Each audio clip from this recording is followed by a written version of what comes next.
mandá-lo para o internato. Ela parece que está quase sendo convencida pelo filho, mas ele novamente se mete em problemas. Ele joga uma bombinha no vizinho valentão. Algum tempo se passa e ele finalmente é levado para um enorme prédio educacional, onde a obediência e a organização são exigidas dos alunos. O Ishan começa uma nova vida, na qual continua tão solitário quanto era na antiga. O menininho vive chorando e não consegue entender por que seus pais o abandonaram. Enquanto isso, em casa, sua mãe também sofre. Ela encontra desenhos do filho, no qual ele se retratou longe do resto da família, e fica preocupada se eles fizeram a escolha certa. No internato, o Ishan é ainda mais repreendido do que era na escola anterior. Agora, ele leva bronca não só por ir mal nos estudos, mas também por não saber amarrar a própria gravata. Em classe, o menino é colocado para sentar ao lado do Rajan, o melhor aluno da turma. Ele tenta animar o Ishan e diz ao novo amigo que, para algumas crianças, aquela escola não é um castigo e que também há coisas boas ali. Mas é difícil encontrar coisas boas quando todos ao seu redor gritam com você, quando as crianças riem de você e quando o professor de arte bate nos dedos dos alunos com uma régua se os resultados são ruins. Portanto, o Ishan só se fecha ainda mais. Quando seus pais vêm visitá-lo, ele corre para a quadra e se recusa a falar com eles. Mãe. Ele não fica feliz nem com o conjunto de aquarelas que Johan lhe dá. O menino não quer mais ir às aulas, especialmente às aulas de desenho. Mas o ex-professor malvado foi enviado para a Nova Zelândia e um novo professor o substituirá. O Rajan acompanha alegremente o Ishan para a aula, sem nem suspeitar que uma surpresa espera por eles. O novo professor não é nada parecido com os outros. Ele chega na aula com uma flauta e com uma roupa de artista circense. Ele canta músicas com os meninos e os deixa desenhar o que vier na cabeça deles. Mas o Ishan não só não olha para a divertida apresentação, como também se recusa a desenhar. No dia seguinte, o professor de arte se aproxima do Rajan e pergunta para ele por que o seu colega de mesa é tão quieto. O garotinho explica que o Ishan só quer voltar para casa, que ele é novo ali. O Han fica surpreso. Onde já se viu transferir uma criança para uma nova escola no meio do ano letivo? Mas o Rajan explica que seu amigo simplesmente não sabe ler nem escrever. Então, ele foi basicamente expulso da escola anterior. O Han corre para a sala dos professores para olhar os cadernos do Ishan e não consegue acreditar em seus olhos. O menino escreve a mesma palavra de 3 maneiras diferentes.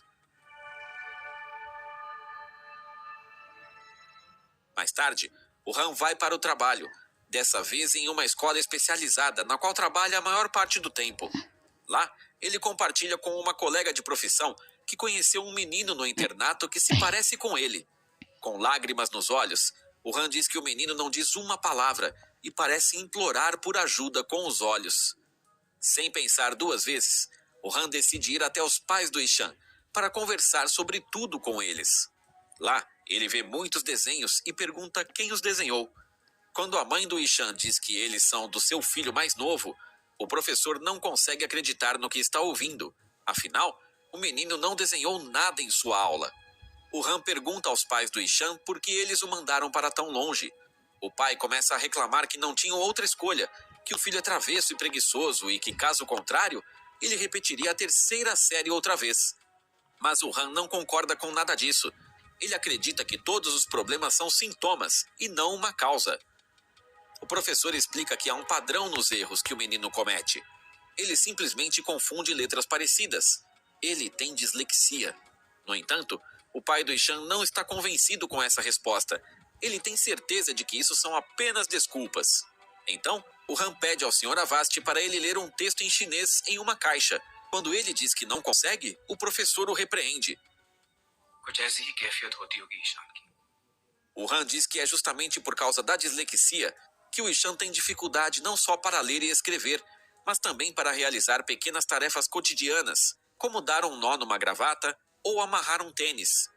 É difícil imaginar como ele se sente, ainda mais considerando que ninguém dá apoio ao menino.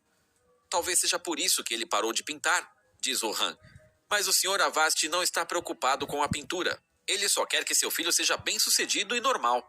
Mas quando Han diz que todas as crianças são diferentes e que o Ishan tem um dom especial, o pai fica sem saber o que falar. No dia seguinte, o Han traz para a aula um livro ilustrado que o Ishan fez e o mostra discretamente para o menino. Logo depois, ele começa a aula com uma história sobre uma criança que não sabia ler nem escrever.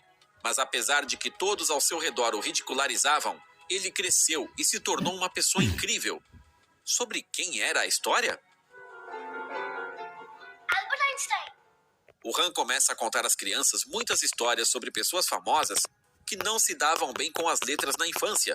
Leonardo da Vinci, Walt Disney, Pablo Picasso, Agatha Christie. O professor explica que, através dessas histórias, ele queria mostrar às crianças que algumas pessoas veem o mundo de uma forma completamente diferente e que não há nada de errado nisso. Só porque ninguém entende você, não significa que você não serve para nada. Depois disso, o Han diz às crianças que a lição do dia será ao ar livre. Mas antes de sair da sala, ele chama o Ishan. Ele diz para o menino que esqueceu de mencionar o nome de uma pessoa disléxica. Embora ela não seja tão famosa, se trata dele mesmo. Ele tinha os mesmos problemas para ler e escrever quando era criança, e seu pai o considerava um idiota. Mas ele cresceu e aprendeu tudo. Pelo visto, o gentil professor inspirou o Ishan. Na aula, ele faz uma bela jangada que flutua na lagoa e impressiona todos os colegas.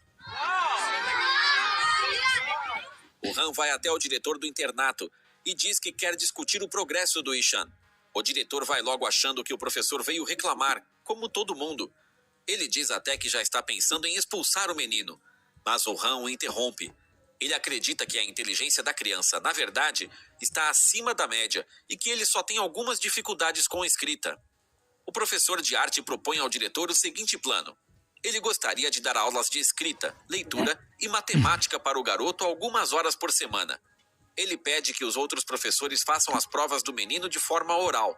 O diretor duvida que o plano dará certo, mas o Han lhe mostra os desenhos do Ishan e o convence a dar uma segunda chance ao talentoso menino. O Han e o Ishan começam as aulas particulares. Eles estudam as letras e os números com a ajuda de tintas, areia e massinha de modelar. O menino começa a mostrar progresso rapidamente. Ele passa não só a ler frases inteiras, mas também a escrever sem erros. Ele aprende até a trocar de roupa, amarrar os cadarços e pentear o cabelo sozinho.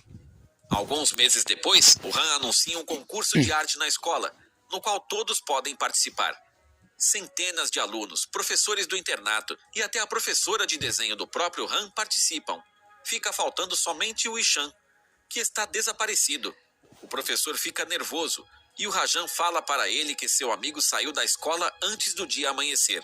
Quando o Han já desistiu de esperar pelo seu querido aluno, o Ishan finalmente chega ao anfiteatro. Ele se senta longe de todos, pega as tintas que seu irmão lhe deu e começa a desenhar tudo o que ele foi admirar antes que todo o campus acordasse.